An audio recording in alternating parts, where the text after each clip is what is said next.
Okay, welcome to our very first podcast for HMP, which is kind of nerve-wracking and very exciting. I am Heather Mackay, and I am the founder of HMP. And with me is one of my rock stars on our team, Beth Lennon, who has just joined our team.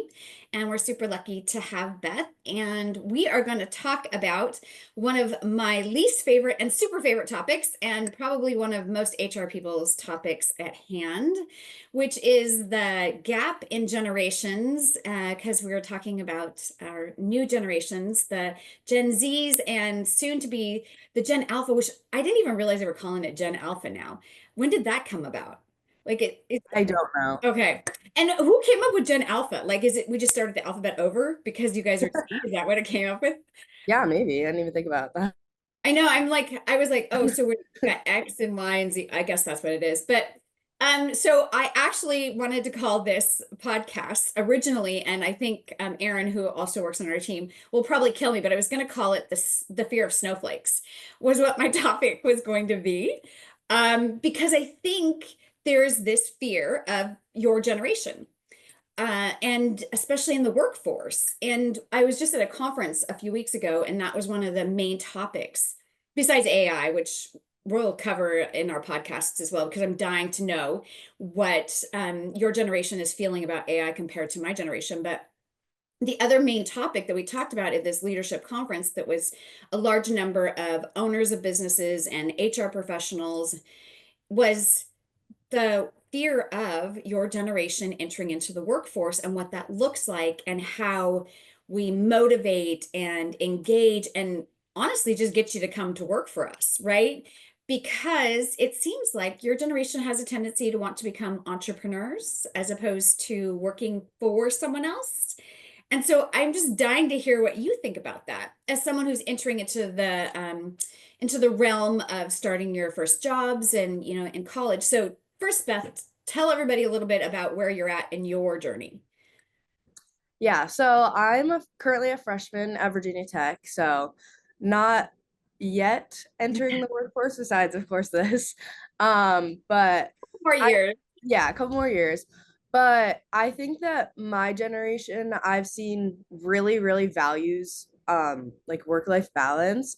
And I think that because like mental health has been emphasized to us so much, that is something that's really like in the forefront of everyone's minds.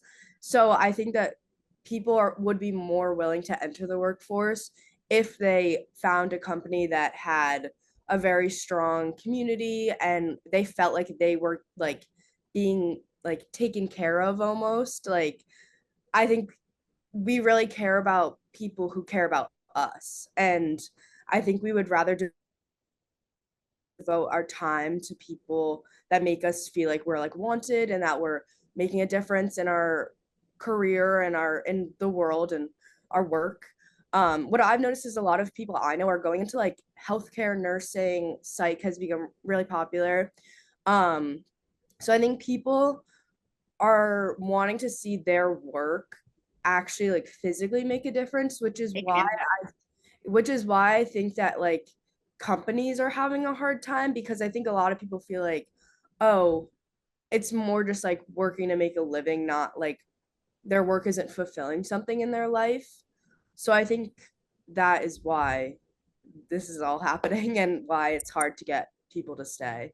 So that makes a lot of sense. So at first, when you started that conversation, it was like it was rubbing me wrong. And why I say that is because that whole mental health kind of concept, I'm like, oh my gosh, like work isn't about like your mental health kind of idea. Like it's your job to keep your mental health, safe, right?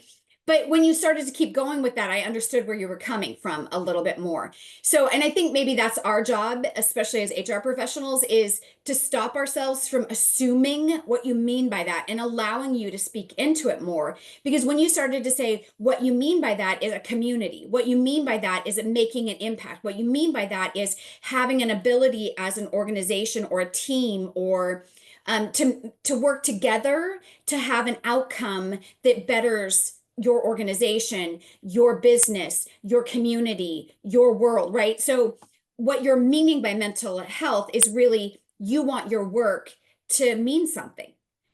Yeah, and That's what you're saying, I right? think that stems from like, I mean, at least for me, when I was in school and like growing up, impact was something that was very much emphasized, like especially Okay. like with the environment and stuff, like how are you gonna make a difference in the world? Like I think purpose and making a difference in the world was something that was like a big topic when we were growing up. So I think In that's school or at home in or school both? and just yeah, I would say mostly in school, but like also just in Okay. general, like so I think yeah, I think that could be why also. Like people are like, "Oh, what am I doing to make a difference in the world?" And maybe that's harder to see if you're working like a corporate job, you know? I'm more worried, honestly, about manufacturing and potentially because it's harder in a manufacturing environment to feel like there is a true impact like for the environment or the community or that kind of stuff in a lot of manufacturing type jobs. I think aerospace, that's probably why aerospace and space in general is doing so well because there is like even just more of the hydro kind of work that's being done, that seems to be really popular because it is making an impact in the environment, right? So we're trying to come up with ways to do less pollution, that kind of stuff. So I can see why that's more popular. Also, healthcare has become really popular. So when you personally decided what you were going to do when you went to college, did that influence you? Like before you decided on a degree or a career path, did you sit in your own mind and go, okay, what can I make the most difference in? Where can I make an impact? Or did you jump into college with the idea that you would make those decisions? I'm trying to get into your brain to say, okay, as a Gen Z, did I jump into college and then think about what I wanted to do, or did I have a plan before I went to college? For me personally, I that was in the back of my mind.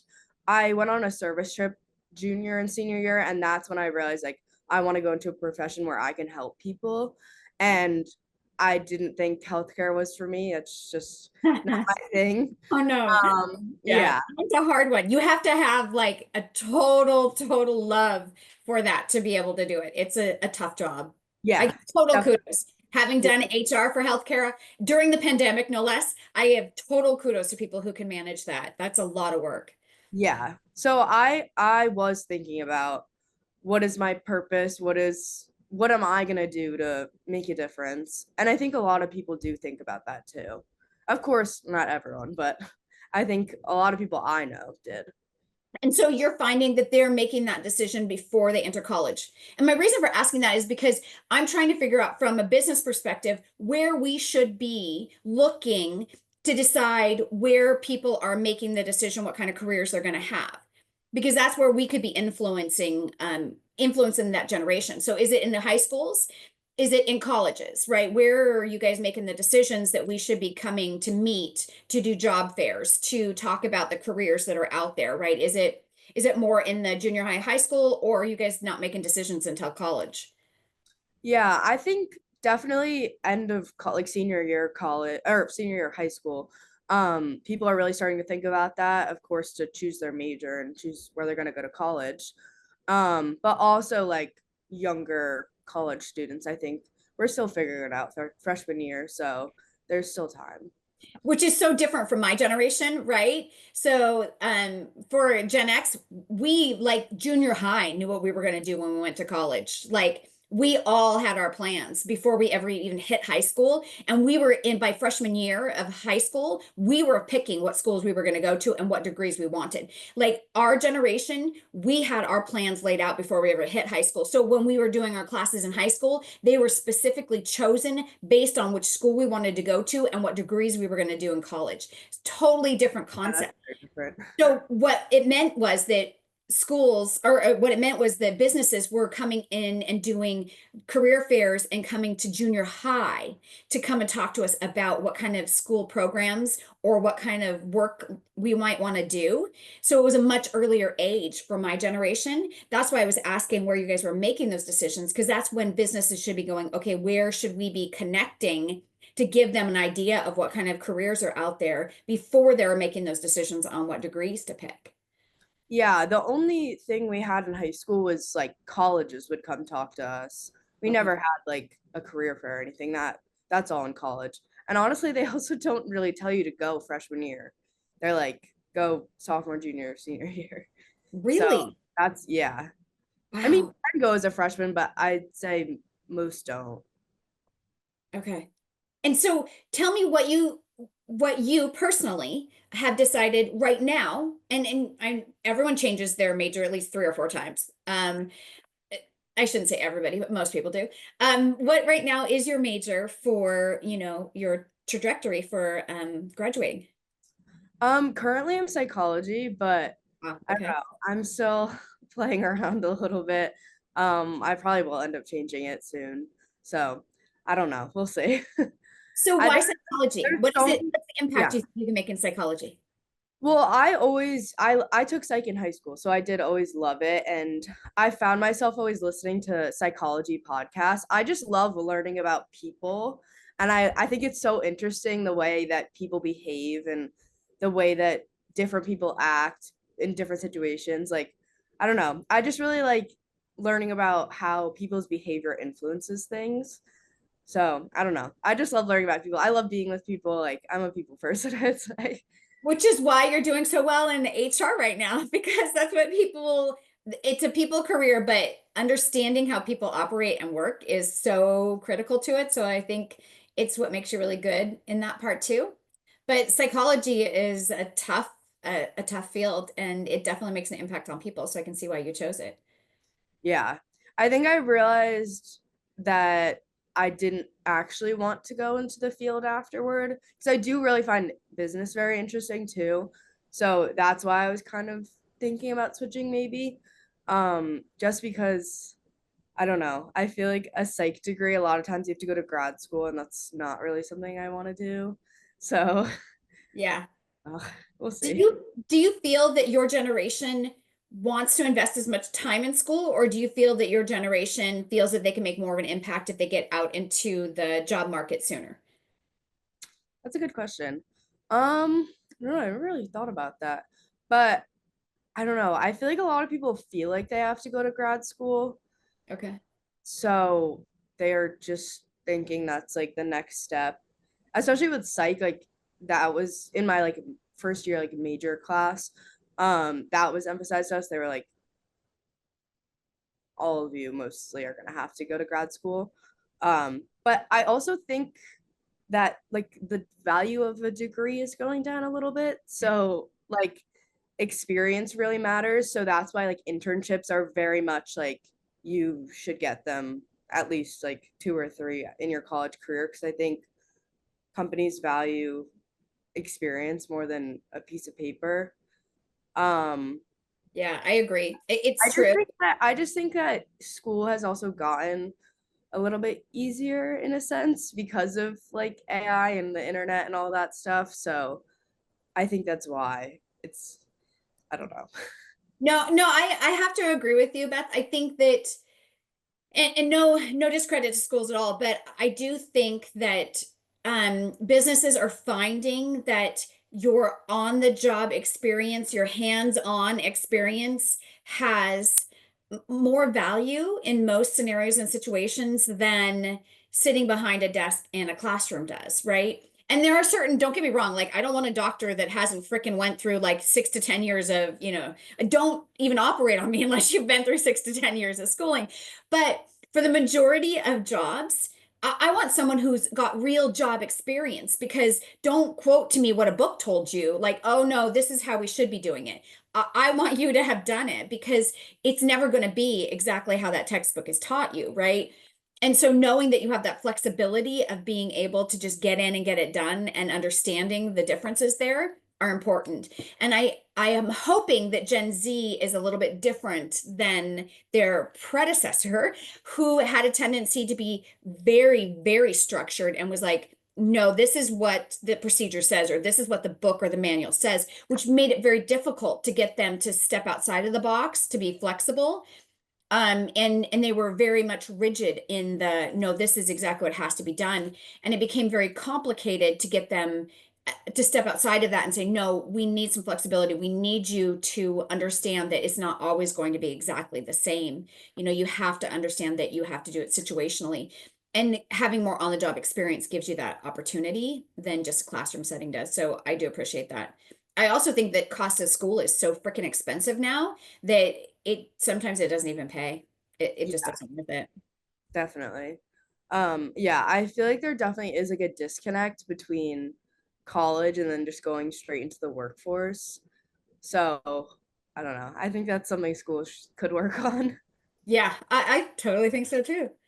So if you were, while we're finishing up this podcast, tell me if you were to give business owners who have that fear of snowflakes, if you were to give them a piece of advice about your generation or about working with your generation or hiring someone from your generation, what would that piece of advice be?